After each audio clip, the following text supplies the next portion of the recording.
大家好，我係市場先生。好多投資者都關心恒基地產係咪一隻好嘅收息股。今日我哋就嚟分析一下恒基地產2025年嘅中期業績，探討呢個問題。首先我哋嚟睇睇恒基地產2025年上半年嘅整體財務表現啦。公司上半年嘅收入為95.52億港元啦，按年下跌咗 18.8%。收入下跌主要有兩個原因啦。第一就係香港嘅物業銷售收入大幅下降咗 39%， 拖累咗物業發展嘅整體收入。第二係位於啟德發展區嘅合營住宅項目天妮喺舊年6月已經完工，所以今年嘅建築工程收入亦都相應減少咗 11.42億港元。雖然收入下跌，但係公司嘅毛利只下跌咗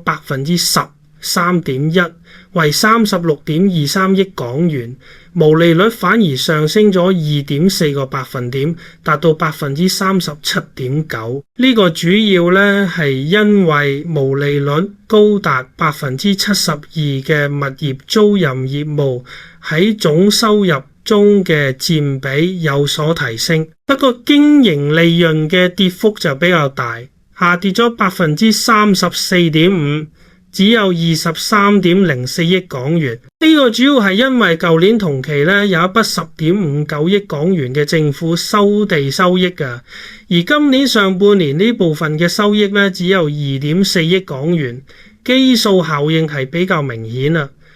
至於股東淨利潤則下跌咗 8.4%， 為 29.08 億港元，跌幅低於經營利潤，主要係因為公司獲得咗 4.3 億港元嘅所得稅撥回，每股盈利為 0.6 港元，下跌 9.1%，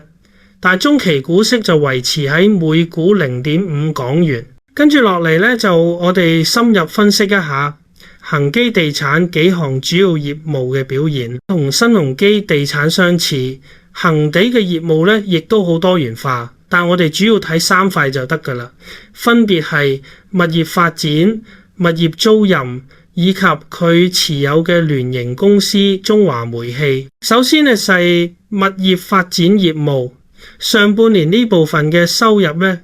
40.08 億港元，下跌咗 18.9%， 其中香港嘅物業發展收入大跌咗 38.7%，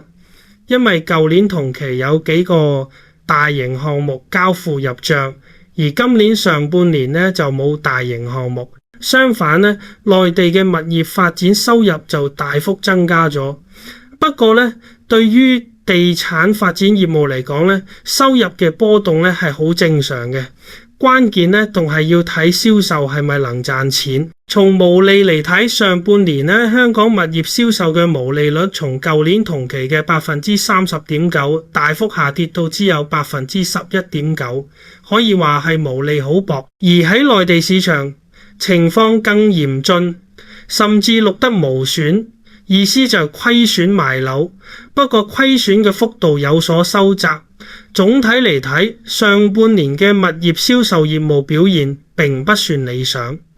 跟住我哋睇睇物業租賃嘅表現，呢部分業務相對穩定，上半年收入為 33.63 億港元，輕微下跌 2.78%。香港市場嘅租金收入錄得輕微增長，主要得益於新建成嘅超甲級商廈 The Henderson 開始貢獻租金，但係內地市場嘅租金收入就下跌咗 11.6%， 主要就係因為北京環球金融中心嘅出租率回落到只有60%。第三塊就係聯營公司中華煤氣嘅貢獻啦。恒地持有中華煤氣 41.53% 嘅股份。中華煤氣喺香港嘅業務表現非常穩定，客戶數目亦都係持續增加。而喺內地市場，雖然售氣量平穩，但燃氣價差有所提升，所以表現係量穩價升。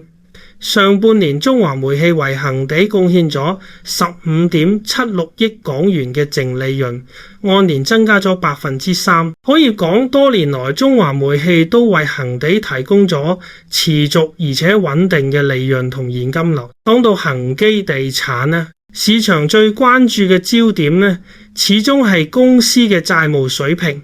以及派息嘅持續性，特別係未來會唔會削減股息。截至今年6月底，公司嘅總債務減少至840.15億港元，淨債務亦都輕微下降至674.15億港元，淨借貸比率維持喺21.1%，同舊年底持平。同時，受惠於香港銀行同業拆息下跌，公司嘅整體借貸利率亦都從4厘半下降到3.67%。利息支出有所減少，不過有點值得注意就係上半年大股東向公司增加咗77億元嘅借款，令到呢筆類似永續債嘅股東借款總額增加到739億元。如果將呢筆借款亦都計算在內，淨借貸比率就會上升到44%。現金流方面呢，上半年經營活動產生嘅現金淨額大幅減少，主要係因為舊年同期有較多嘅政府收地現金流入。咁恆基地產到底能唔能維持派息呢？呢個係投資者最關心嘅問題。公司如果要維持每年每股派息1.8港元呢，總共需要支出大約87億港元。另外，公司每年嘅資本開支估計約為50億港元。從現金流入嚟睇呢，公司每年來自租金嘅收入呢，大約有90億港元，扣除成本後大概能貢獻66億港元嘅息稅前利潤。另外，嚟自合營同埋聯營公司嘅現金股息，每年大約有45億港元，呢部分現金流係比較穩定嘅。展望未來隨住一啲新項目落成，預計租賃業務嘅總樓面面積每年會有2%至3%嘅增長。同時市場預期中環核心商業區嘅寫字樓租金會逐漸穩定，呢個亦都為未來嘅租金收入帶嚟咗上升嘅空間。綜合以上各項因素我哋估計公司會盡力維持每年每股1.8嘅派息，以現價27.46港元計算股息率大約係6.55%，呢個水平亦係相當唔錯嘅。今日嘅分享到此為止，請訂閱我嘅 YouTube 頻道，